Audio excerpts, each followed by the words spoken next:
In this movie, I'm going to introduce you to about 5 different ideas for ways of making your programming code more understandable. So I'm going to be showing you about use of comments, use of functions, use of brackets, and indenting, and the concept of a block of code. This program that we've got here has got none of those features in it at the moment, so we'll put some of them in it. So here, we've got 2 pins used to drive a motor and 2 more pins used to drive another motor. So it would be helpful if we explained what these pins are doing. So I'm going to hit the tab key a few times and just get away from my code a bit, then do 2 forward slashes. Anything that comes after 2 forward slashes is a comment. It's not part of the program, it's just put there to make the program more easily understood. So I'm just going to explain that pin 7 and 8 control the left motor, and here I'm going to explain tab till I get my comments lined up, that pin 12 and 13 control the right motor. So that's an example of comments. Okay, now down here we've got a block of instructions where we are setting the values of all of these pins 7, 8, 12 and 13. So I'm just going to explain what's happening there. So what happens is that the left motor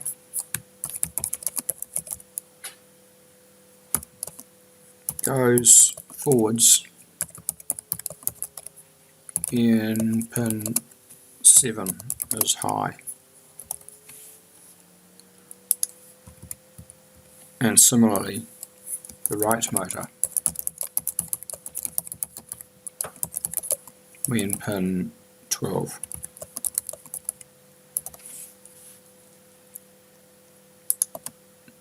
Okay, so that means that this block of 4 commands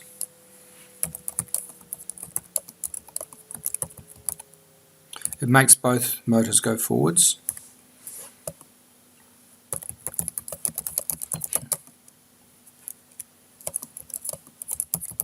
So if both motors are going forwards, the robot's going forwards.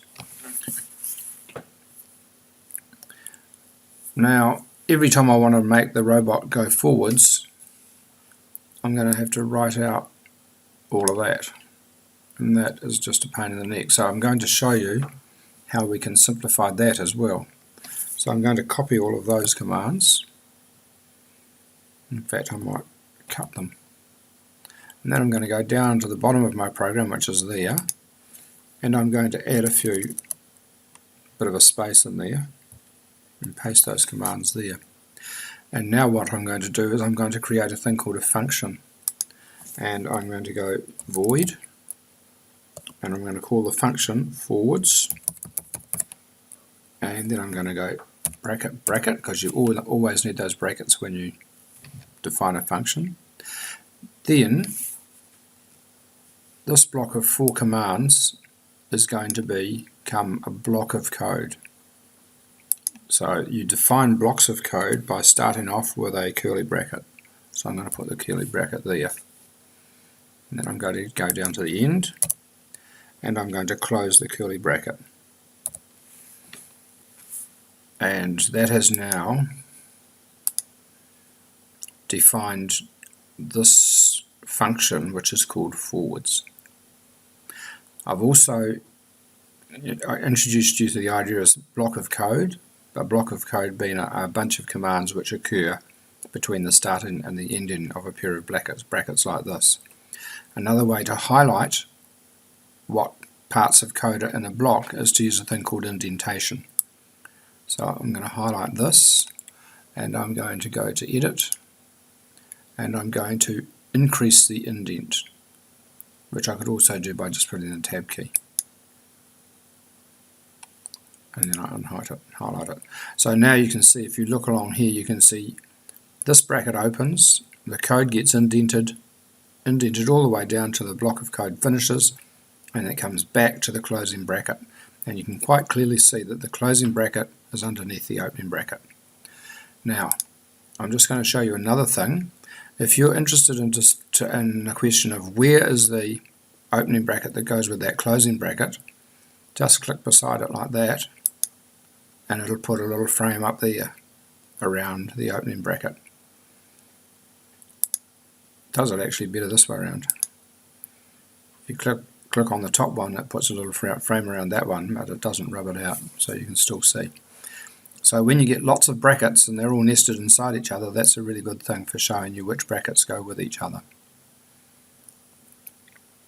Okay, now we've got this function called forwards, and that has been written right below our code. So I'm going to do this here. I'm going to do a slash and then a star, and then I'm just going to do a whole row of stars. Oops. I think it was stars I want. So you can see that that's grayed out everything below it. So it started off a comment section and it's turned everything into comments. And I'm going to put some words, going to write something along here. Function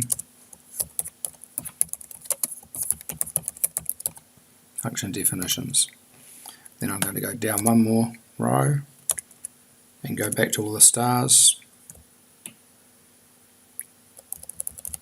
and then do that.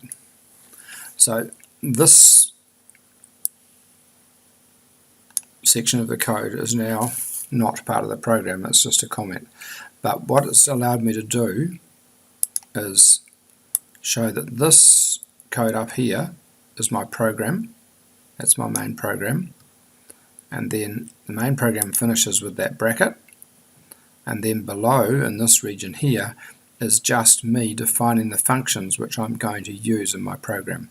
So if you put something like this in there, it makes a real clear delineation from where the end of the program is and where the start of your function definitions are.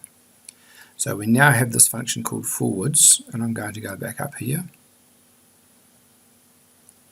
and I'm just going to go forwards.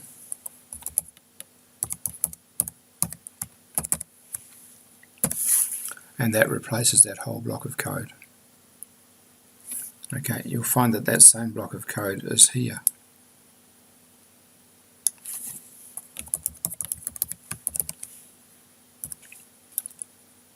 And that same block of code occurs here.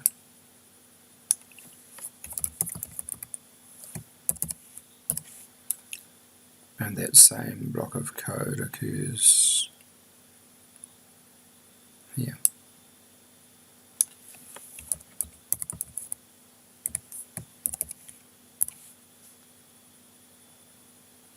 Now I'm going to look at this block of code. I'll explain what this is doing.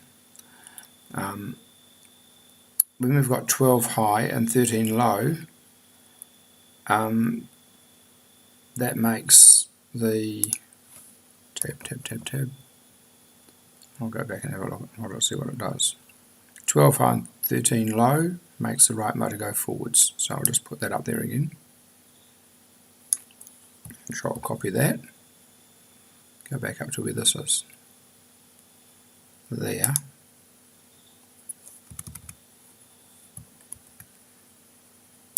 There's a semicolon missing there, I'll just put it back in. Okay, so the right motor goes forwards, and if they're both low, if both pins are low for a motor,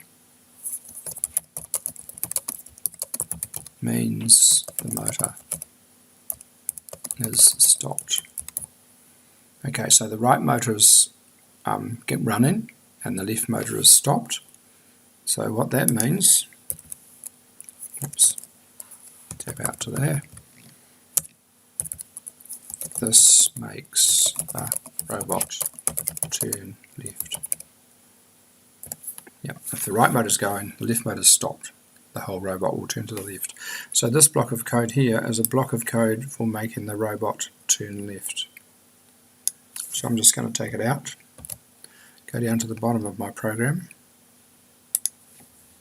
in the function definition region and paste that, and I'm going to create that into a function. So I'm going to go void turn left, open a curly bracket to define a block of code, go to the end of it, close the curly bracket to define the block of code, highlight these lines here, and indent the code which is inside the brackets. And so I now have another function which is called turn left. So now I can go back up into my code, and where this code was, that's the turn left. So take that out. Here it is again.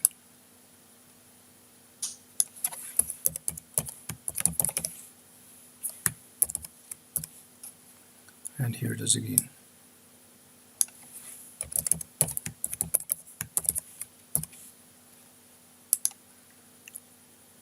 So now let's have a look at what we've got.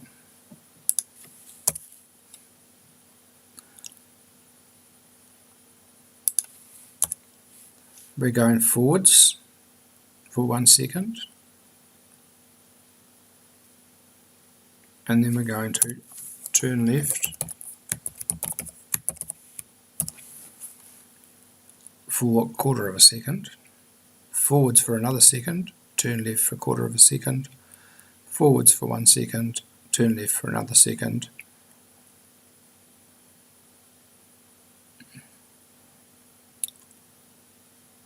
and finally forwards for another second.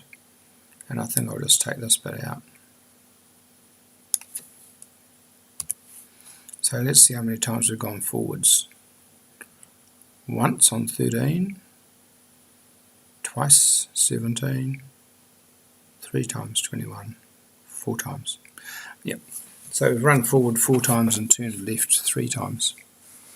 So what that is actually going to do is, if you imagine a softball diamond, that would make the robot run around the softball diamond.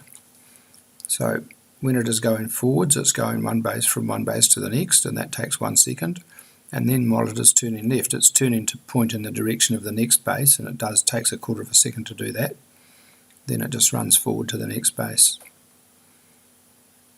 And you can see now that the program is way more easy to understand than when it was just a whole string of digital writes.